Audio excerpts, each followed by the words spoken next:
สวัสดีครับทุกคนนี่ครับอยู่สวนนะครับดูธรรมชาติเนาะนี่วันนี้เป็นไงดูนะ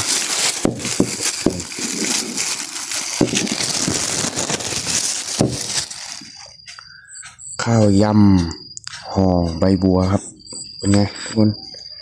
เป็นไงข้าวยำห่อใบบัวไข่อันนี้ไข่น้ำบูดูนะเดี๋ยวเราลองมาแกะดูข้างในเดี๋ยวเรามาแกะดูข้างในนะ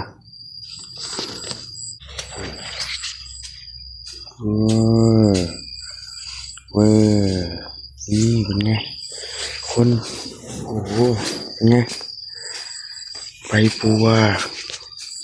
นี่ไงทุกคนน่ากินปะน่ากินปะ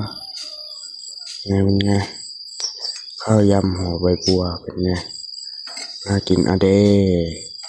โอเคครับทุกคนบ๊ายบายครับ